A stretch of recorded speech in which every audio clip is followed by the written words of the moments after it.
성경에는 이제 이거는 용어입니다. 용어. 성경에서는 형상들을 숭배하지 말라. 이 둘리아라고 하는 단어를 먼저 기억하시면 좋겠습니다. 둘리아.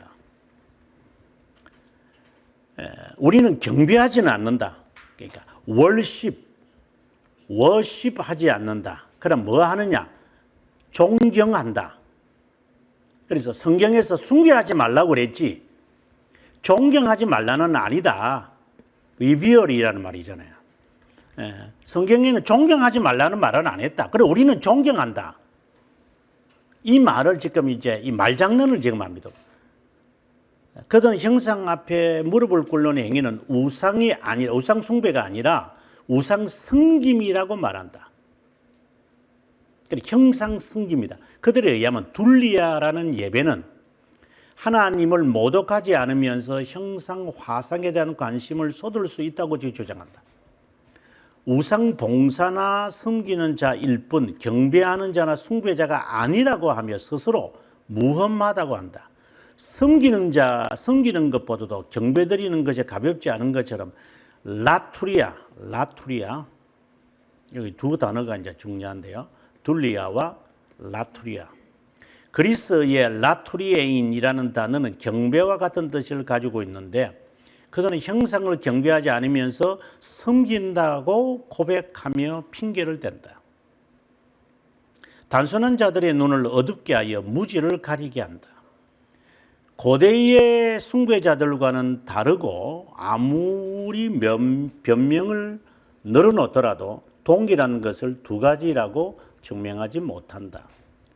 좀 더 자세한 것은 12장에서 다루도록 하고요. 12장에 가면 좀 더 자세하게 다룹니다. 말장난하는 거. 좀 다른 측면을 한번 보겠습니다.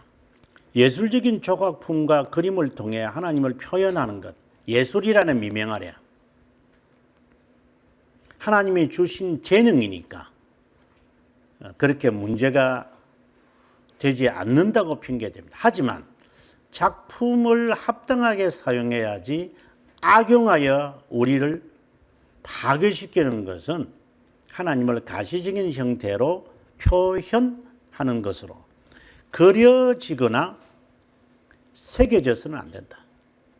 이것에 대해서 조각가나 화가들이 얼마나 부도덕하고 음란한 여자들과 놀아난다는 사실을 알아야 한다. 특별히 그 바티칸 그 대성당이라고 해야 되나? 거기에 들어가면은 그 미켈란젤로가 그 피에타스라는 피에타스는 정근이니까 피에타라고 하는 이 예수님을 이제 마리아가 이렇게 안고 있는 게 있어요. 저도 보고 어떻게 저렇게 대리석을 저렇게 만들었을까? 정말 작품으로서는 탁월하지만 그 장면에서 그 모습에서 여러분 잊지 말아야 되는 게 마리아가 이렇게 띠를 띠고 있는 게 있어요. 띠가 짜요 이렇게. 그 띠에 글귀를 읽으셔야 됩니다. 미켈란젤로가 화가 나가지고 그 띠에 글을 붙였어요. 미켈란젤로의 장난이죠. 그 내용은 그 뭐 인터넷에 다 떠 있으니까 한번 보시면 돼요. 미켈란젤로가 기분 나빠가지고. 그러니까 거기에다 글귀를 이렇게 써놨어요. 그게 글귀가 뭔지도 모르고 사람들은 주여 이래서 하던데. 저는 보면서 웃어가지고 그 조각을 만들어 미켈란젤로는 다른 생각하고 있었어. 그럼에도 불구하고 기독교 교회들이 형상을 건립하는 이유는 뭐는가? 바로 편익주의다. 형상들을 건립하는 이유는 편익주의다. 교회 역사적으로 볼 때 기독교 500년 동안 교회는 어떤 형상도 결코 지니지 않았다. 하지만 형상들로 장식하면서 교회는 쇠퇴하기 시작을 한다. 형상 사용이 옳았다면 초대 기독교 시기에 활약했던 교부들이 형상 예배나 경배를 권했겠지만 그런 적은 없다. 자녀들아, 너희 자신을 지켜 우상에게서 멀리하라. 세상을 점령한 무시무시한 광란으로 경건이 전적으로 멸망에 이르는 것을 경험을 통해 알 수 있다. 형상이 교회에 등장하자마자 형상이 우상의 깃발이 세워진다. 어떤 형상이든지 간에 필요 없습니다. 그래서 제가 지난 시간도 그런 언급했지만 그 크리스탈 그 시더에 로버트 슐러는 가 있는 교회 가서 이제 깜짝 놀랐다 그랬잖아요. 한쪽은 노만 빈센트의 동생이 있고 한쪽은 지 동상이 이렇게 해놨어요. 그래서 결국 그 교회는 망했죠. 지 아들에게 와가지고 이 교회는 팔아먹죠. 아주 가시적인 신뢰를 말하는 겁니다. 그 교회는 망한 겁니다. 이미 시작이 잘못된 놈이고 그는 사기꾼이 있지만 교회가 그렇다 이 말입니다. 형상이라는 것이 예수님이 화상도 줬어요. 형상이 아니라 화상도 괜찮아요.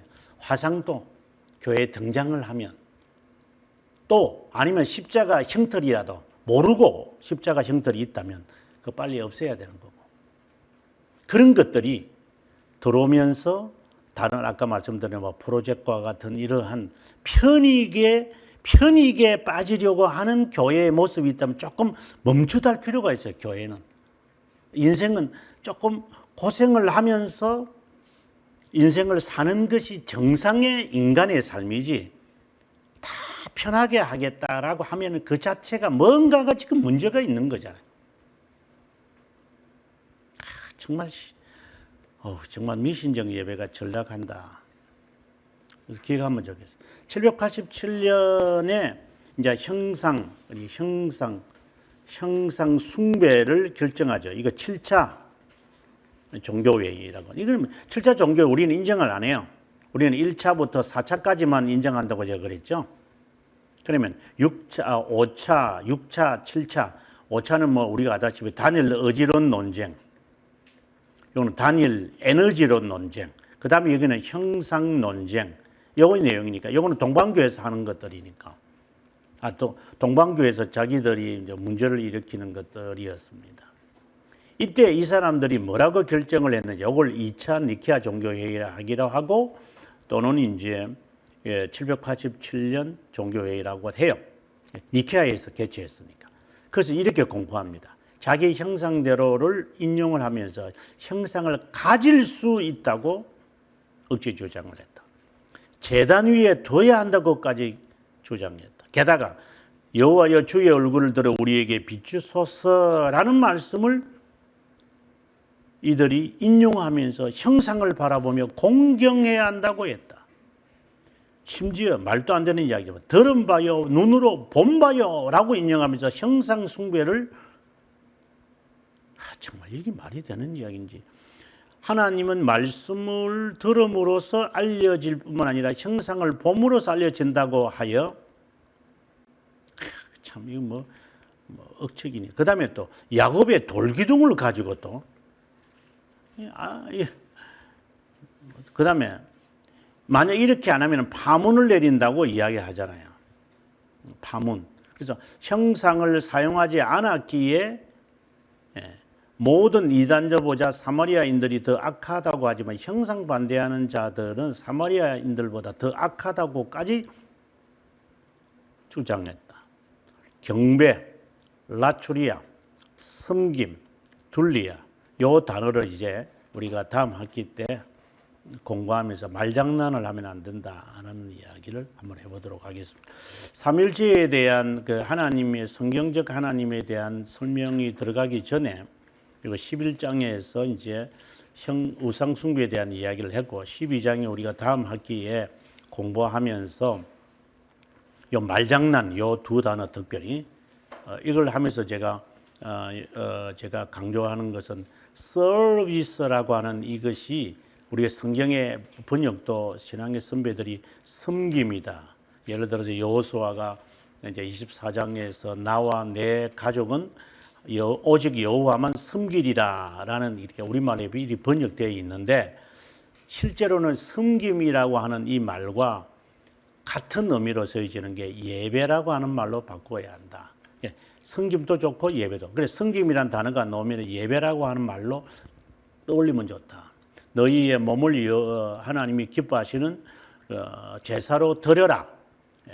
영적 이것이 너희의 영적 예배니라. 다른 말로 영적 섬김이다 이 말이거든요.